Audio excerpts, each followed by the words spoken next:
matihay. Mga proud kaayo. Sa ato ang mga students na nag-join nga ng journalism na mga events, mga palangka, asa ko mga students kami, nasa palangka. Agoy! Dili ni mo na out ang hinay o syagin, nasa mga students ba? Yan! Ipalit ka mo, isyagin yun. Be proud of your school because you are representing not only ang inyong classroom but ang imong entire pangalan sa inyong eskwelahan, and not only that, ang pride sa inyong mga magpapa nga naka-appeal mo sa mga iwan-ani na event. Kabalungan mo mga palangga, di ba? Na kung representative mo sa school, you are very lucky enough to be chosen. Kay dili kanan natagaan o higayon na mag-represent sa eskwelahan. Sa una, just a brief gist lang, isip ko sa mga estudyante ni atong panahon, daghan man kayo bright sa among classroom, na wala ko ilagot dito. Daghan kayo bright sa among class, at yung mga taga-lima po ito. Pero wala ko ilagot sa lapili ng mga bright. Muna, always na ako nasa mong heart sa una ay, may pa sila napili, may pa sila nag-represent sa school, may pa sila na ay mga support. Why am I telling you this? Because ingon ana ang value and integrity na gihatag sa inyo ang higayon na kamo ang nag-represent sa inyo ang mga schools while you are here enjoying the privilege. Kabalo ko, stressful kayo, di ba? Stressful mag-prepare, stressful mag-train, at mga coaches na adiniya. But that pressure is a very privilege to have na wala sa laing mga estudyante na naglaog na sila unta ang nag-represent. Imagine, tagamati ba tanan na? Tagamati? I don't know if it's the right place, but let me tell you a very brief story and reality na nagtago. Dili lang ko chairman of education ng Samati, I am also the chairman sa tuwang social welfare ng Samati and community development. If you have known the recent news na nakauyog yung kanatong tanan, dunay underage or minor na gipatay sa Barangay Central, di ba? Tungod sa juvenile delinquency, tungod sa mga riot na gagahitabo dali sa atong syudad. So imagine, while other students, while other minors like yourselves are outside doing mga illegal na mga things, doing mga illegal na mga kalihukan, doing mga evil na mga deeds, sa ilan-ilan lang mo. At diferensya kaayo, sila na anito nag-riot, na anito nagtinunggabay, kamo na adaniya nag-represent sa inyong school, nagkapanagkakot sa inyong edukasyon, and unta, we pray to the Lord that it remains that way, na mag-focus mo sa inyong education, mag-focus mo sa mga maayo na buhatonon instead of being a juvenile delinquent. Because whether you like it or not, journalism is very important sa ato karon. Nga naman, you may think about it. In the generation na puro AI ang ginagamit dali sa atong syudad, some people might think that journalism is already dead. Kita mo? Ikapila na ba kayo nag-post online? Journalism is already dead because of artificial intelligence. But we all know that is not and will never be true because AI will never ever replace intelligence and compassion of humans. So ako na mga bata, di ba, AI ako ba ang post? Makita na rin mo, maski mga bata ko mo, mali ang iyang caption, wala yung basis, nano yung anak mo na yung bibutang, maski wala ng mutana ang tarong, nano kaniman, nano hindi ko siya na ipunanan na hitabo, pero lahi niya ang tinoon. Well, as young journalists, puhon, makatrabaho kami pa, mga dagko ng mga trabaho, kabalo lang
requirement maski pag wala ka ka elementary.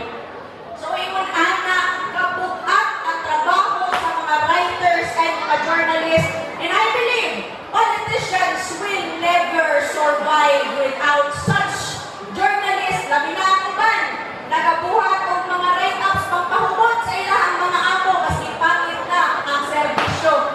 Sa journalist lang yun, nakasalalay tanan kung unsa ang projection of image sa mga politiko. That's why you hold that much power.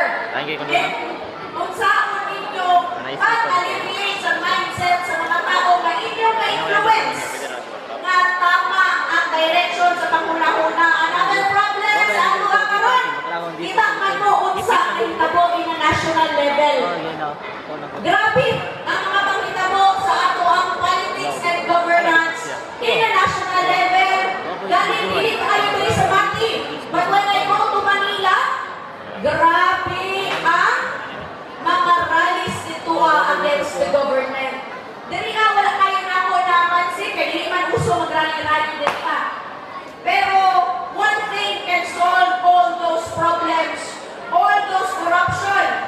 Not a constitutional change, not a change sa mga balaod, but a change in the mindset of the voters sa atuang tibuok nason.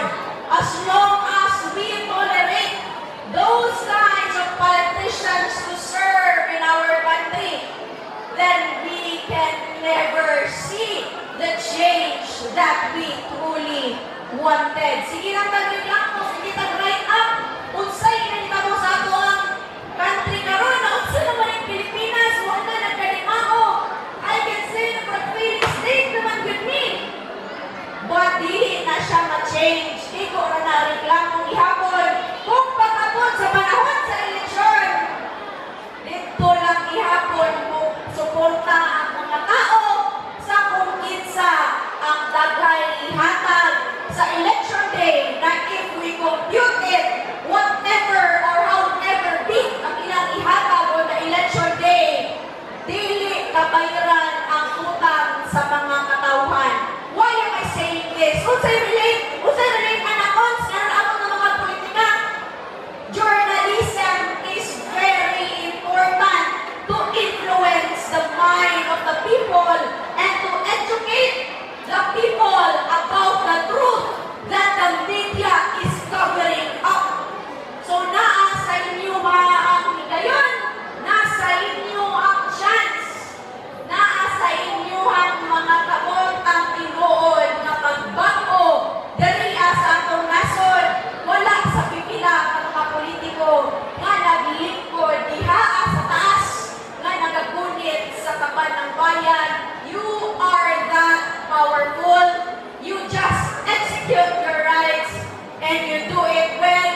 You do it with full honesty and you do it with full integrity and don't let other people tell you otherwise. Nabimingon sa inyo, ayaw pagsulat ng ingon ana lang ka. Wala magpagmam, maumanay ang tinuod. Ayaw ing ana kay madaot ang politiko may buhang isulat. Do not believe those kinds of demons that lurk around. Do not sell your integrity so that you can be liked. Do not sell your integrity. Do not sell your honesty for you just to be loved by the crowd. You do it for you. You do it for God. You do it for country with all honesty and integrity. And don't ever sell that for just some likes and just some favoritism na madawat mo sa crowd.